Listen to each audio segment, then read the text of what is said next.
제 이름은 조혜란. 올해 42이고 건물 청소 일을 하며 생계를 이어가고 있습니다. 18년 전, 저는 길가 쓰레기 더미 옆에서 갓난아기였던 아들을 발견했습니다. 그날 이후 제 인생의 목적은 오직 하나. 이 아이를 번듯하게 키워내는 것이었습니다. 아이를 위해 결혼도 포기했고, 제 청춘과 온 힘을 다 쏟아부었습니다.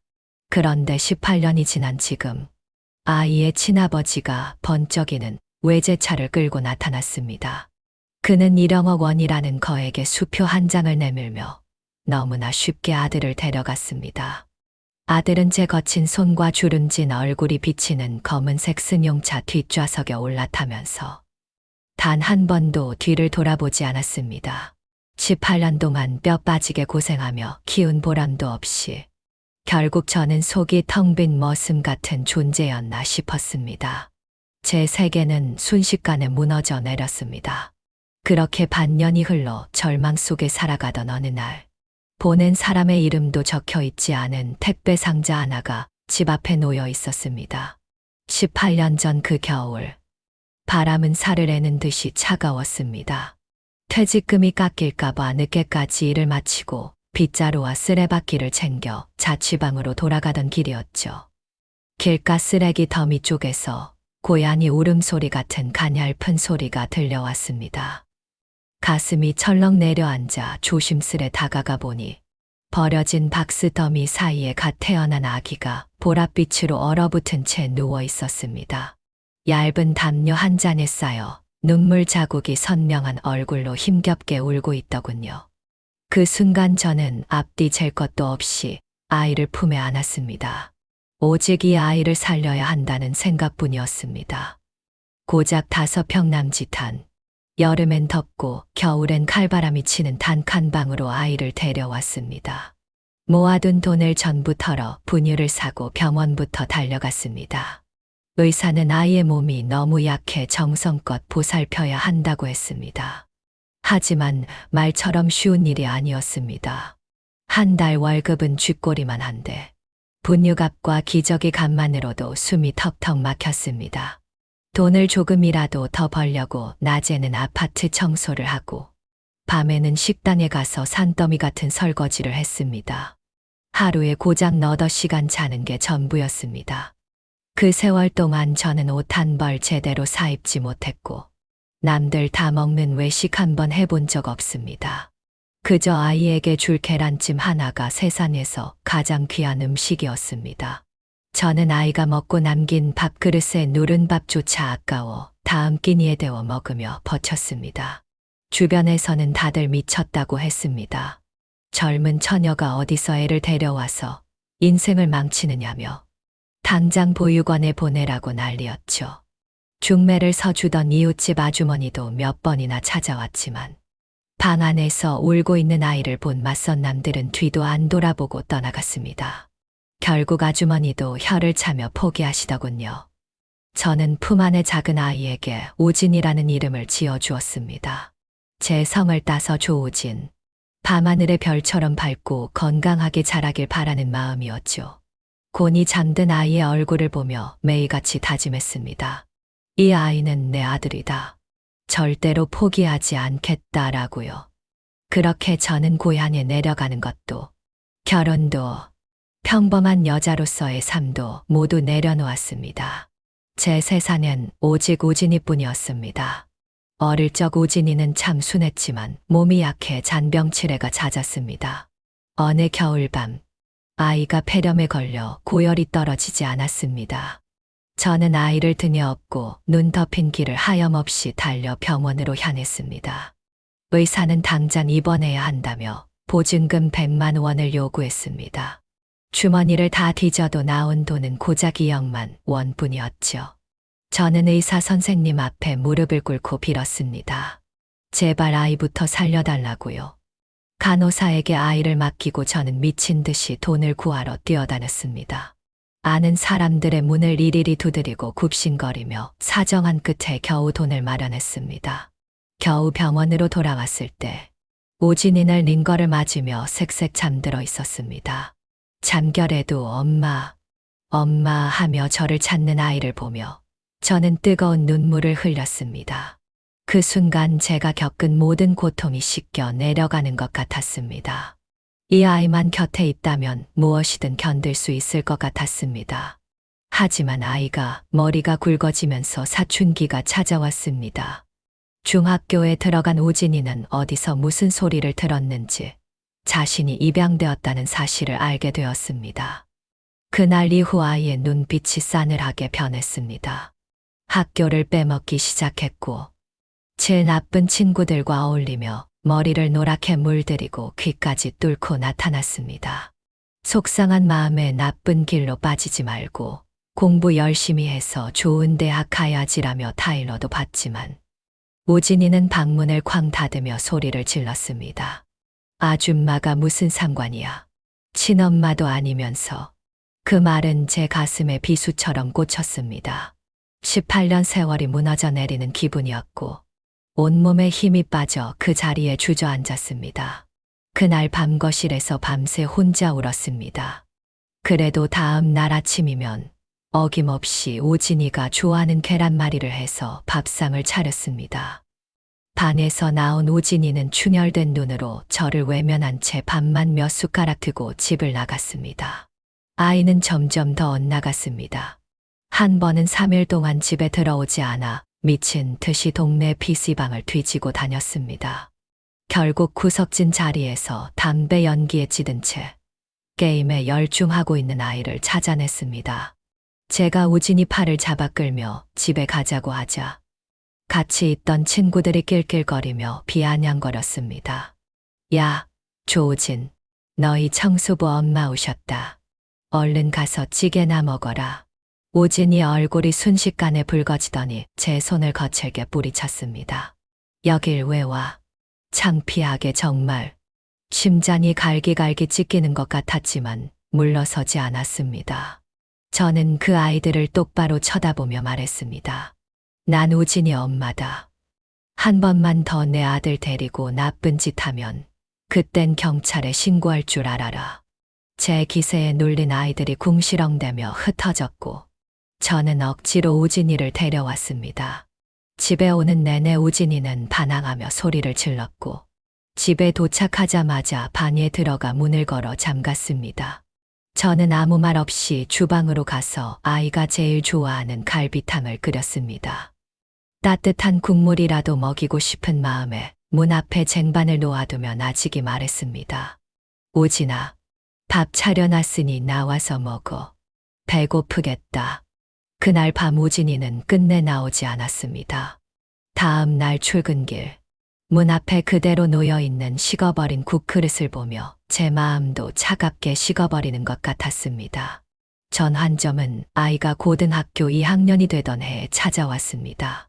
수년간 이어진 고된 노동과 영양실조로 몸이 축날 대로 축나 있었던 저는 건물 계단을 청소하던 중 현기증을 느끼며 쓰러지고 말았습니다. 그 사고로 다리뼈가 으스러지는 중상을 입었습니다. 정신을 차렸을 때 저는 병원 침대에 누워 있었습니다. 침대맡에는 우진이가 눈이 퉁퉁 부은 채 엎드려 있었습니다. 제가 눈을 뜬 것을 본 아이는 참았던 울음을 터뜨렸습니다. 엄마, 나 진짜 무서웠어. 의사 선생님이 엄마 영양실조에 위장병까지 심하대. 이게 다 나 때문에 고생해서 그런 거잖아. 엄마 미안해. 내가 진짜 잘못했어. 철없던 사춘기 소년이 처음으로 아이처럼 엉엉 울던 그날. 우진이는 하룻밤 사이에 어른이 된 것 같았습니다. 아이는 노랗게 물들였던 머리를 다시 검게 염색했고 어울리던 불량한 친구들과도 단호히 인연을 끊었습니다. 매일 밤과 후면 병원으로 달려와 제 수발을 들었습니다. 밥을 떠먹여주고 수건으로 제 몸을 닦아주며 휠체어를 밀어 햇볕을 쬐어주기도 했습니다. 퇴원 후에는 집안일을 도맡아 하면서 공부에도 무섭게 매진하기 시작했습니다. 한 번은 새벽에 화장실에 가려고 일어났는데 우진이 방에 불이 켜져 있었습니다. 살며시 문을 열어보니 아이는 산더미 같은 문제집 사이에서 코피를 쏟아가며 공부하고 있더군요. 벽에는 명문대에 합격해서 엄마 호강시켜 드리기라고 적힌 메모가 붙어 있었습니다. 그 모습을 보며 저는 또 한 번 남몰래 눈물을 훔쳤습니다. 내 아들이 드디어 돌아왔다는 안도감 때문이었습니다. 노력은 배신하지 않았습니다. 우진이는 당단히 서울의 명문대에 합격했습니다. 합격 통지서를 받은 날, 우진이는 저를 꽉 껴안으며 처음으로 속마음을 고백했습니다. 엄마 고마워요. 엄마가 아니었으면 난 벌써 그 쓰레기 더미 옆에서 죽었을 거야. 나한테는 엄마가 세상에서 하나뿐인 진짜 엄마야. 저는 아이를 품에 안고 아이처럼 소리내어 울었습니다. 그런데 대학 입학을 앞둔 어느 날, 우진이가 한참을 망설이다 어렵게 말을 꺼냈습니다. 엄마, 나 친부모님을 한번 찾아보고 싶어. 심장이 쿵 하고 내려앉는 기분이었습니다. 누군가 제 심장을 손으로 꽉 쥐어짜는 것 같았죠. 제 표정을 본 우진이가 당황하며 덧붙였습니다. 엄마를 떠나겠다는 게 아니야. 그냥 왜 나를 버렸는지 한 번만이라도 직접 묻고 싶어서 그래.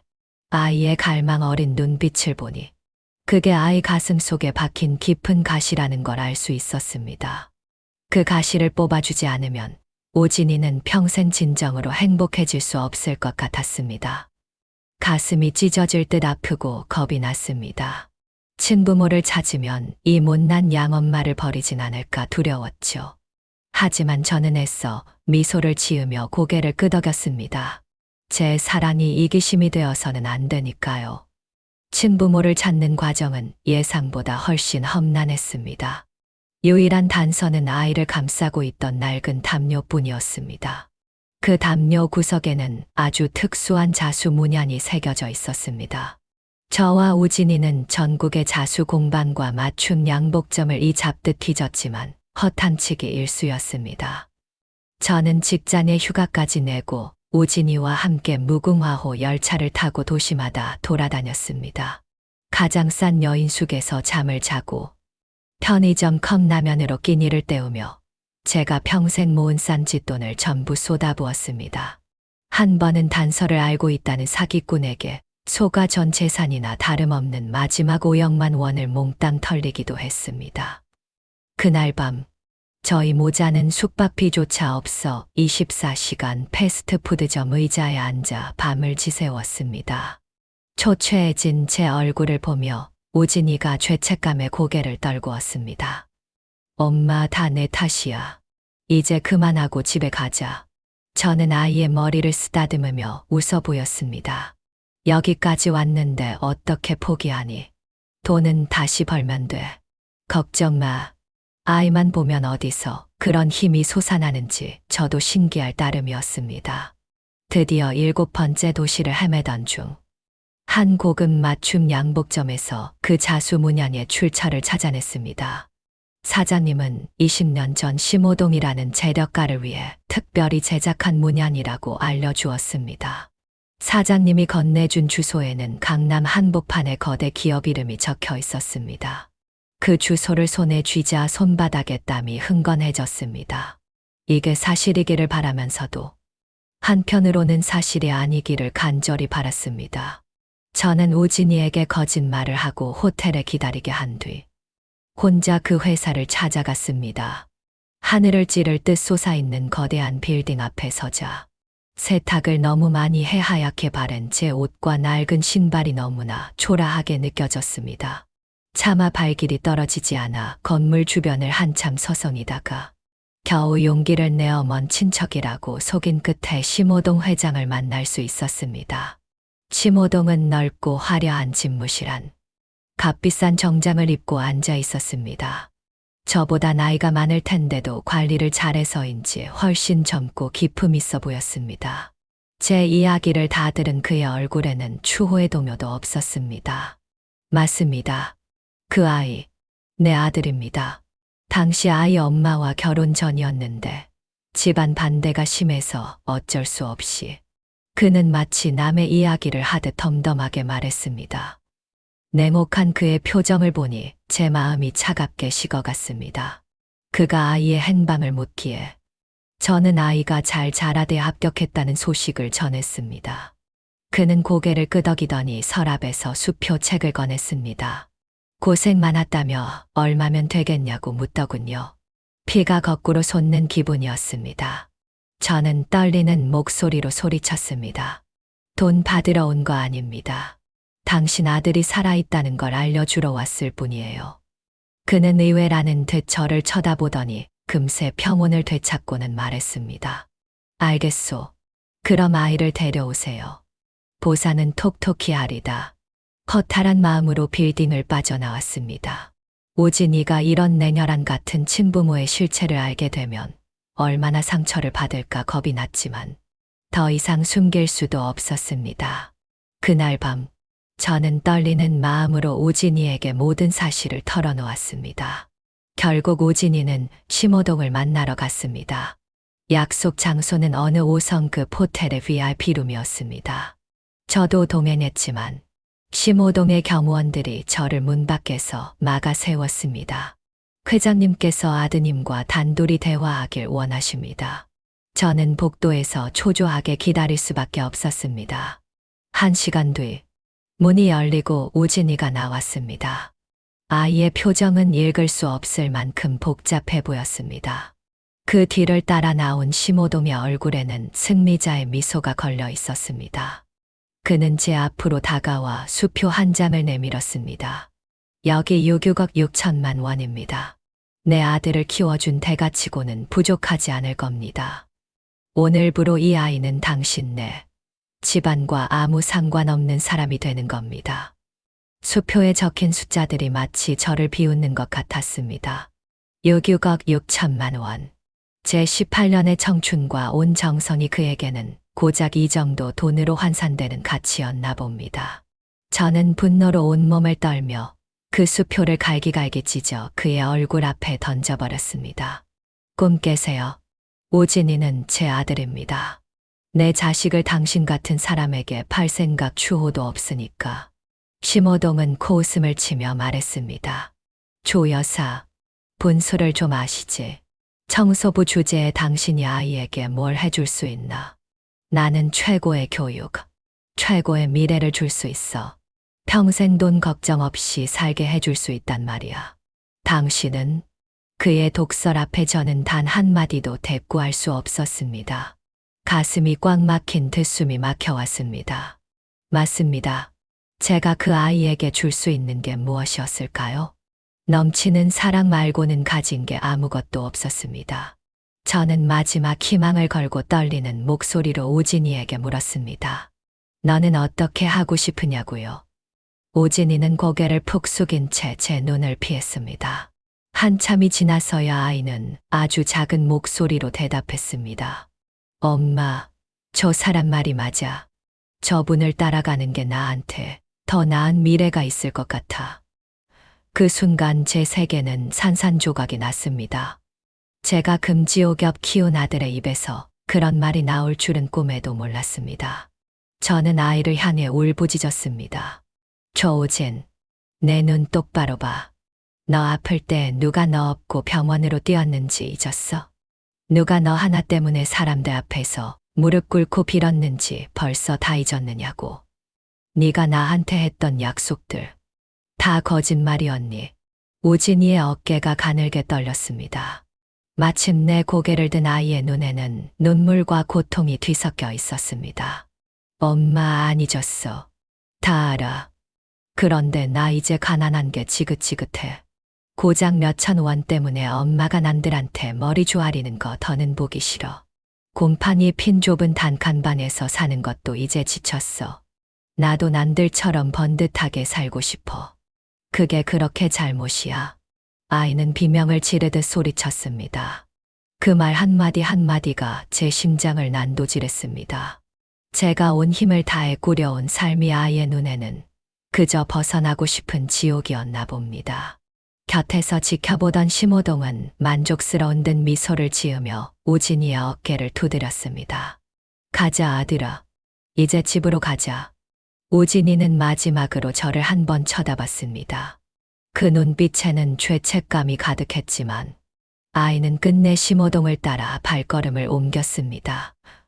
저는 세상에서 가장 비참한 낙오자가 된 기분으로 그 자리에 덩그러니 남겨졌습니다. 다음 날, 낡은 연립주택 앞에 검은색 벤츠 한 대가 멈춰 섰습니다. 심호동이 보낸 차였습니다. 오진이의 짐은 단출했습니다. 작은 캐리어 하나가 전부였죠. 아이가 밖으로 나올 때 저는 대문 앞에 서 있었습니다. 밤새 한숨도 자지 못해 눈은 빗발이 서고 퉁퉁 부어오른 상태였습니다. 저는 오진이가 다가와 저를 안아주기를, 엄마 건강하세요라고 한마디라도 해주기를, 아니, 아주 잠깐이라도 저를 돌아봐 주기를 간절히 바랐습니다. 하지만 그런 일은 일어나지 않았습니다. 아이는 제 곁을 지나치면서도 고개를 푹 숙인 채 눈길 한 번 주지 않았습니다. 차 문이 닫히는 육중한 소리가 들렸습니다. 18년 동안 이어져 온 모자의 인연이 그 소리와 함께 단절되었습니다. 검은 승용차는 서서히 움직이더니 이내 골목 모퉁이를 돌아 사라졌습니다. 끝까지 아이는 뒤를 돌아보지 않았습니다. 저는 다리에 힘이 풀려 그 자리에 주저앉고 말았습니다. 동네 사람들은 제 주변으로 모여들어 수군거렸습니다. 검은 머리 짐승은 거두는 게 아니라더니 18년을 키워도 소용없네. 친아빠가 재력가라니까 뒤도 안 돌아보고 가는 거 봐. 그 말들이 바늘이 되어 제 귀와 심장을 찔러댔습니다. 텅 빈 집으로 돌아오니 오진이의 방은 떠나기 전 그대로였습니다. 책상 위에는 우리 둘이 유일하게 함께 찍은 사진이 놓여 있었습니다. 사진 속 오진이는 제 목을 껴안고 세상을 다 가진 듯 환하게 웃고 있었습니다. 저는 그 사진을 품에 안고 짐승처럼 울부짖었습니다.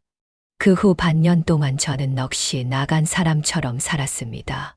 낮에는 몸이 부서져라 일을 하며 스스로를 학대했습니다.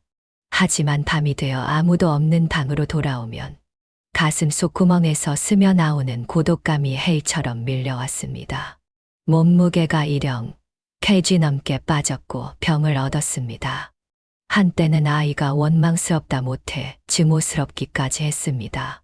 그 비정한 뒷모습을 떠올리며 다시는 아들 같은 거 키우지 않겠다고 수천 번 다짐했습니다. 그러던 어느 날 오후였습니다. 지친 몸을 이끌고 퇴근해보니 현관 앞에 택배 상자 하나가 놓여 있었습니다. 보낸 사람 이름도 없이 오직 수취인 조혜란 세 글자만 적혀 있었습니다. 심장이 미친 듯이 뛰기 시작했습니다. 누가 보낸 걸까? 저는 떨리는 손으로 커터칼을 들어 테이프를 조심스레 찢었습니다. 상자는 가벼웠고 안에는 서류 뭉치 같은 것들이 들어 있었습니다. 내용물을 쏟아낸 순간 제 머릿속은 하얗게 변했습니다. 두 눈이 커지고 호흡이 멈췄습니다. 떨리는 손을 내밀었지만 제 눈앞에 펼쳐진 광경이 도무지 믿기지 않았습니다. 슬픔 때문이 아니라 감당할 수 없을 만큼 거대한 충격에 온몸이 사시나무 떨듯 떨려왔습니다. 상자 안에는 열쇠 몇 개와 붉은색 등기 권리증, 그리고 두툼한 서류 뭉치가 들어 있었습니다. 권리증에 적힌 소유주 이름과 서류 제일 윗장에 적힌 내용을 확인하는 순간 저는 그대로 굳어버렸습니다. 등기부등 본상의 소유주 칸에는 제 이름 조혜란이 선명하게 박혀 있었습니다. 주소지는 들어본 적도 없는 강남의 고급 아파트였습니다. 열쇠들은 아마 그 집의 열쇠였겠지요. 권리증을 내려놓고 다른 서류를 집어들었습니다. 그것은 제 명의로 된 은행 계좌 개설 확인서와 거래 내역서였습니다. 내역서의 마지막 줄을 확인하는 순간 현기증이 났습니다. 0이 도대체 몇 개인지 셀 수도 없을 정도였습니다. 6억억 원, 심호동이 내밀었던 수표가 6억이었으니 집값을 제외한 남은 돈이 1원 한 장 틀리지 않고 제 계좌로 입금된 것이었습니다. 이게 어떻게 된 일일까? 그 아이는 뒤도 돌아보지 않고 떠난 게 아니었나? 부귀영화에 눈이 멀어 가난한 엄마를 버린 게 아니었나? 머릿속이 뒤죽박죽 엉망이 되었을 때 서류 뭉치 맨 밑에 깔려있던 편지 한 통을 발견했습니다. 겉봉투에는 오진이의 익숙한 글씨체로 사랑하는 엄마에게라고 적혀 있었습니다. 순식간에 눈물이 터져 나왔습니다. 저는 떨리는 손으로 봉투를 뜯어 빽빽하게 적힌 편지지를 꺼냈습니다. 엄마, 이 편지를 읽을 때쯤이면 저는 이미 수술을 마쳤을 거예요. 부디 제 걱정은 하지 마세요. 그리고 그렇게 모질게 엄마 곁을 떠난 저를 용서해 주세요. 엄마가 저를 얼마나 미워했을지, 배은 망덕한 놈이라고 얼마나 원만했을지 생각하면 가슴이 찢어져요. 엄마 미안해. 정말 미안해. 그날 호텔에서 심호동 회장을 단둘이 만났을 때 그 사람이 말했어요. 자기를 찾은 건 부성애 때문이 아니라 본인이 심각한 신부전증이라 신장이식이 필요해서라고요. 저와 유전자가 완벽하게 일치하는 기증자가 필요했던 거예요. 그 사람은 이미 흥신소를 통해 우리를 지켜보고 있었어요. 그는 엄마가 제 유일한 약점이라는 걸 알고 저를 협박했어요. 만약 신장 이식에 동의하지 않으면 본인의 권력을 이용해 엄마를 직장에서 자르게 하고 이 바닥에서 다신 발도 못 붙이게 하겠다고요. 우리가 사는 집까지 뺏어서 길거리로 나앉게 만들겠다고. 엄마, 난 너무 무서웠어. 나한테는 아무것도 없잖아. 오직 엄마뿐인데.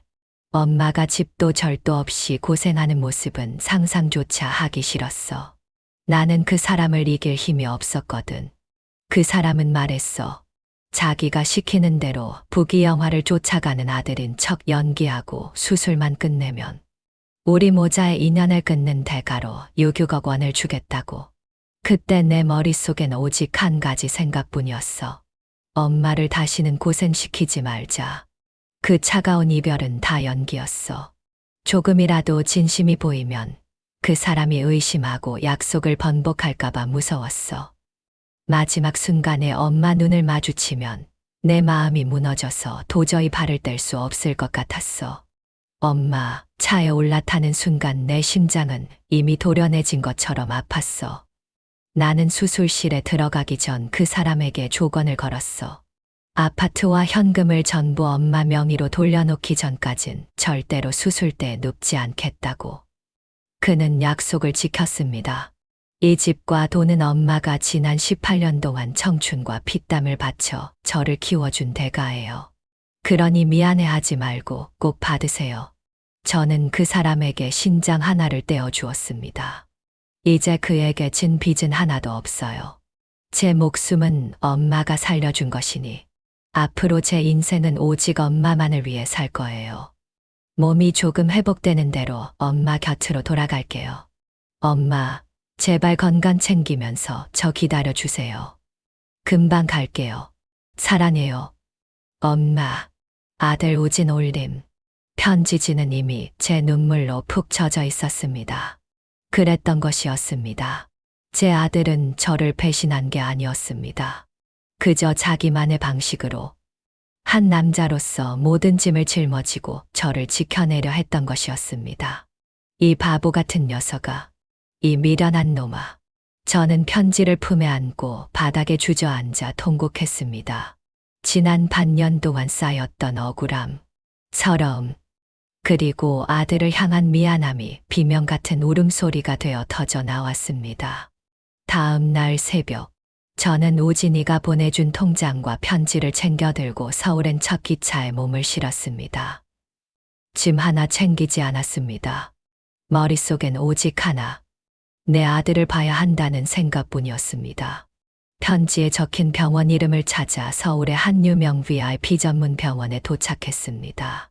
정원처럼 화려하게 꾸며진 병원 로비는 차가운 위압감을 주었지만 저는 망설임 없이 걸음을 옮겼습니다. 간호사의 안내를 받아 도착한 우진이의 병실. 문에 달린 작은 유리창 너머로 아들의 모습이 보였습니다. 침대에 누워있는 우진이는 종이장처럼 창백했습니다. 입술은 말라 비틀어졌고 몰라보게 수척해진 모습에 가슴이 미어지는 것 같았습니다. 누군가 제 심장을 쥐어뜯는 듯한 통증에 숨이 막혀왔습니다. 조심스레 문을 열고 안으로 들어갔습니다. 우진이는 지쳐 잠든 듯 미간을 약간 찌푸리고 있었습니다. 침대 곁으로 다가가 아이의 얼굴을 어루만지고 싶었지만 혹시나 깰까봐 손끝만 바르르 떨었습니다. 소리 없이 흐른 눈물이 아이의 손등 위로 떨어졌습니다. 인기척에 눈꺼풀을 실룩이던 우진이가 천천히 눈을 떴습니다. 저를 본 아이는 처음엔 헛것을 본 듯 멍하니 있다가 이내 눈시울이 붉어지며 갈라진 목소리로 저를 불렀습니다. 엄마, 엄마가 여기 어떻게? 저는 참지 못하고 아이를 덥석 껴안았습니다. 이 미련한 놈아. 왜 그랬어? 왜 혼자 다 짊어지려고 그랬어? 우진이의 몸이 가늘게 떨렸습니다. 아이는 제 어깨에 얼굴을 묻고 그동안 참아왔던 서러움을 터뜨리며 아이처럼 엉엉 울었습니다. 병실 안은 우리 모자의 눈물로 가득 찼습니다. 그때 병실 문이 거칠게 열리며 심호동이 들어왔습니다. 비서까지 거느리고 나타난 그는 저를 보더니 미간을 찌푸리며 불쾌한 기색을 내비쳤습니다. 여기가 어디라고 찾아와? 돈이랑 아파트까지 받았으면 이제 당신 할 일은 끝난 거 아닌가? 얼른 나가요. 사람을 거지 취급하는 그 오만한 말투. 반년 전 같았으면 저는 기가 죽어 고개를 숙였을지도 모릅니다. 하지만 지금 제 안에는 새끼를 지키려는 어미 사자의 분노만이 들끓고 있었습니다. 저는 우진이를 조심스레 눕히고 자리에서 일어나 눈물을 닦았습니다. 그리고 차가운 눈빛으로 그를 쏘아보았습니다. 저는 성큼성큼 그에게 다가가 온 힘을 다해 그의 뺨을 후려쳤습니다. 찰싹, 철맘에 정적이 흐르는 병실 안에 날카로운 마찰음이 울려 퍼졌습니다. 심호동도 옆에 있던 비서도 얼어붙었습니다. 그는 분노의 차 소리를 질렀습니다. 미쳤어? 당신 지금 여기가 어디라고 감히? 저는 그의 눈을 똑바로 쳐다보며 한자 한자 내뱉었습니다. 이건 내 아들 몫이야. 당신은 우진이 아버지가 아니라 돈으로 자식 잔기를 산 괴물일 뿐이야. 돈이면 다 되는 줄 알지? 당신이 가져간 건 내 아들 몸의 일부일 뿐. 그 아이의 마음은 죽어도 못 가져가. 숨을 고른 제가 덧붙였습니다. 오늘부로 내 아들은 당신이랑 아무 상관없어. 당신이 준 아파트랑 돈, 1원 한 장 안 남기고 다 돌려줄 거야. 우린 그런 더러운 돈 필요 없으니까. 저는 우진이의 손을 꽉 잡으며 말했습니다. 우진아, 집에 가자. 엄마랑 같이 가. 우진이는 창백한 얼굴로 저를 보며 환하게 웃어 보였습니다. 그리고 몸을 일으켜 심호동을 향해 단호하게 말했습니다. 들으셨죠? 당신에게 준 신장은 나를 낳아준 것에 대한 마지막 빚입니다. 이제 우린 남남이에요. 나한테 엄마는 이 세상에 단 한 사람뿐입니다. 심호동의 얼굴이 흑빛으로 변했습니다. 자기가 가진 돈 앞에 무릎 꿇지 않는 가난한 모자의 모습이 그에게는 이해할 수 없는 공포였을 겁니다. 그는 결국 화를 이기지 못하고 병실을 나갔습니다. 이후 저는 병실에 머물며 지극정성으로 우진이를 돌봤습니다. 통장에 든 돈으로 가장 좋은 간병인을 붙이고 최고급 보양식을 챙겼습니다. 매일 죽을 쓰고 복도에서 아이의 재활을 도왔습니다. 시간이 흐르자 우진이의 얼굴에 핏기가 돌기 시작했고 혼자 걸을 수 있을 만큼 회복되었습니다. 퇴원하는 날, 심호동이 다시 찾아왔습니다. 이번에는 태도가 많이 누그러져 있었습니다. 그는 우진이에게 자기 집으로 가자며 정양사와 개인 방을 다 준비해뒀다고 회유했습니다. 저에게도 지난번 일은 미안했다며 아파트와 돈은 돌려주지 않아도 되니 제발 아들로 인정만 해달라고 애원하더군요. 수술 후 늦겐 공허함인지 아니면 뒤늦게 생긴 부성애인지는 알 수 없었습니다. 하지만 우진이는 제 곁에 딱 붙어 담담하게 말했습니다. 사양하겠습니다. 제 집은 우리 엄마 옆입니다. 심호동의 얼굴에 처음으로 깊은 상실감이 스쳐 지나갔습니다. 자신이 그토록 맹신하던 돈이 진실한 천륜 앞에서는 아무런 힘도 쓰지 못한다는 걸 깨달은 모양이었습니다. 그가 떠난 뒤 우진이에게 물었습니다. 저 사람이 원망스럽지 않니? 우진이는 고개를 저으며 말했습니다. 원망 안 해. 엄마, 그 사람은 생명을 줬고 나는 건강을 줬으니까. 이제 정말 비긴 거야. 아들의 활달한 모습에 가슴 한구석이 아릿하면서도 대견했습니다. 우리는 고향으로 내려가지 않고 일단 이 대도시 근처에 작은 월세방을 얻었습니다. 오진이의 정기 검진 때문이기도 했지만 심호동이 준 아파트를 처분하고 돈을 돌려줄 준비를 하기 위해서였습니다. 모처럼 평화로운 일상이 찾아오는 듯했습니다. 하지만 우리는 알지 못했습니다. 더 큰 폭풍우가 조용히 다가오고 있다는 사실을요. 심호동의 아내이자 재벌가 출신인 왕미경. 그녀는 남편의 수상한 행동과 신장이식 수술 기록을 토대로 뒷조사를 시작했습니다. 빈틈없는 성격인 그녀는 금세 오진이의 존재와 남편이 뒤에서 벌인 거래를 알아차렸습니다. 자신의 가문과 재산을 위협할 혼외자의 등장은 그녀의 머릿속에 잔혹한 분노의 불꽃을 지폈습니다. 왕미경이 분노한 것은 남편의 비정함 때문이 아니었습니다. 갑자기 나타난 사생아가 자기 아들의 상속권을 위협할지도 모른다는 계산 때문이었죠. 어느 날 저녁, 일가 친척이 모두 모인 만찬 자리에서 왕미경은 조사 보고서를 심호동의 얼굴에 내던졌습니다. 당신 정말 대단한 남편이네. 자기 몸 하나 고치겠다고 밖에서 배다른 자식을 찾아와. 그것도 모자라 우리 집 재산까지 나눠주겠다고. 꿈깨. 내 눈에 흙이 들어가기 전엔 절대 안 돼. 날카롭고 비릿한 그녀의 말에 심호동은 얼굴이 하얗게 질렸습니다. 아내가 이 사실을 폭로할 줄은 꿈에도 몰랐던 거죠. 왕미경은 비웃으며 병원 결제 내역과 수술 동의서 사본을 뿌렸습니다. 여기 똑똑히 적혀있네. 갑자기 나타난 큰아들 조오진이 신장을 기증했다고. 이건 천륜이 아니라 추악한 거래야. 순식간에 심 회장 일가는 발칵 뒤집혔습니다. 이 추문은 날개를 단 듯 재계와 언론에 퍼져나갔습니다. 충격. 유명 기업가. 생명 연장비해버린 아들 찾아 신장 매매 의혹. 재벌가 잔혹사. 1억 원에 팔린 천륜.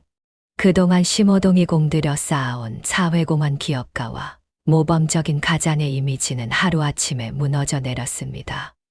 파트너사들은 썰물처럼 빠져나갔고 회사의 주가는 곤두박질 쳤습니다.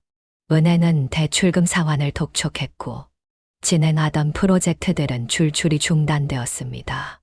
그가 세운 비즈니스 제국이 뿌리째 흔들리고 있을 때 아내 왕미경은 이혼 소송과 함께 재산 분할을 요구했습니다. 막내 아들조차 아버지를 경멸하며 어머니 편에 섰습니다. 내후의 환에 시달리던 심호동은 결국 억만이 된 몰골로 저와 우진이가 살고 있는 작은 월세방을 찾아왔습니다. 불과 반년 만에 10년은 늙어버린 듯 머리가 하얗게 새어 있었죠. 그는 값비싼 선물 꾸러미를 들고 전과는 비교도 안 될 만큼 비굴한 태도로 저를 불렀습니다. 파란 씨, 아니, 경님. 그가 제게 말했습니다. 오진아, 아빠가 잘못했다. 정말 죽을 죄를 지었어. 그는 급기야 오진이 앞에 무릎을 꿇으려 했습니다. 오진이가 황급히 그를 붙잡자 심호동은 눈물을 쏟으며 애원했습니다. 제발 한 번만 도와다오. 기자들한테 가서 오진이 네가 자발적으로 기증한 거라고. 부선애 때문이었다고 말해줘. 네가 도와만 주면 회사 지분 절반을 내 앞으로 돌려주마. 그 처참한 몰골을 보는데 통쾌함보다는 깊은 비애감이 밀려왔습니다. 저는 담담하게 대답했습니다. 심 회장님, 우리가 왜 당신을 위해 거짓말을 해야 하죠? 당신은 제 아들의 간절함을 이용해 협박했고, 이제는 돈으로 세상을 속이려 하는군요. 당신 눈에는 정말 모든 것이 돈으로 사고 팔 수 있는 물건인가요? 심호동은 할 말을 잃었습니다. 오진이도 입을 열었습니다. 신장을 드린 건 낳아준 도리를 다해서 다시는 엮이지 않기 위해서였지. 당신의 거짓말을 완성해주기 위해서가 아니었어요. 본인이 뿌린 씨앗이니 본인이 감당하세요. 우리는 그를 냉정하게 돌려보냈습니다. 멀어져 가는 그의 뒷모습을 보며 이 사람은 이제 정말 끝났다는 걸 직감했습니다. 그가 받는 벌은 법이 아니라 본인이 심은 악취나는 열매였습니다. 우리는 심호동이 준 아파트를 처분한 돈과 계좌에 남은 돈을 변호사를 통해 익명으로 소아암 환자 돕기 재단에 기부했습니다. 기부 영수증을 손에 쥐고 우진이와 저는 처음으로 마주보며 웃었습니다. 더러운 돈이 마침내 제 자리를 찾은 기분이었습니다. 우리는 18년을 살았던 그 작은 도시로 돌아왔습니다. 제가 평생 모아둔 쌈짓돈을 털어 작지만 햇살이 잘 드는 아담한 빌라를 하나 샀습니다. 깨끗한 창문으로 들어오는 햇살이 나무 바닥을 따스하게 비추는 정말 우리 집 말이죠. 저는 청소 일을 그만두고 아파트 단지 입구에 작은 식당을 차렸습니다. 이름은 혜란이네 식탁. 제가 정성껏 만든 계란말이와 따뜻한 된장찌개 맛이 입소문을 타면서 동네 단골들이 늘어났습니다. 몸은 고되지만 매일 아침 가게 안을 가득 채우는 구수한 밥 냄새와 사람들의 온기 덕분에 마음은 그 어느 때보다 든든합니다. 우진이는 건강을 완전히 회복하고 대학으로 돌아갔습니다. 예전보다 훨씬 더 열심히 공부하며 장학금을 놓치지 않았고 남는 시간에는 과외를 하며 제게 손을 벌리지 않으려 했습니다. 아이는 제게 말합니다. 엄마, 예전엔 엄마가 나를 키웠지만 이젠 내가 엄마를 지킬게. 주말에 수업이 없을 때면 우진이는 가게로 나와 일을 돕습니다. 깔끔한 앞치마를 두르고 손님을 맞이하며 그릇을 치우는 아이의 얼굴에는 늘 밝은 미소가 걸려 있습니다.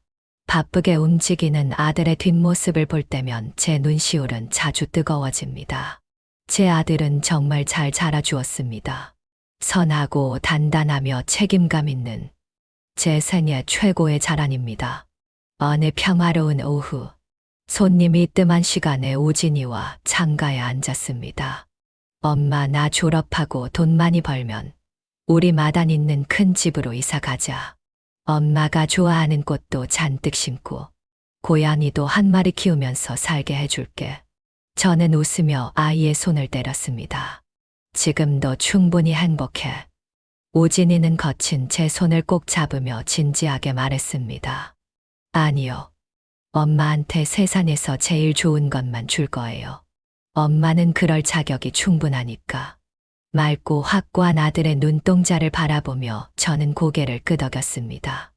눈물이 고였지만 이번에는 슬퍼서가 아니었습니다. 우리는 많은 것을 잃었을지도 모릅니다. 하지만 우리는 그 어떤 거에게 수표로도 살 수 없는 소중한 것들을 얻었습니다. 모진 풍파를 겪고도 서로를 놓지 않은 온기. 그리고 사랑과 선함으로 지켜낸 눈부시고 밝은 미래 말입니다.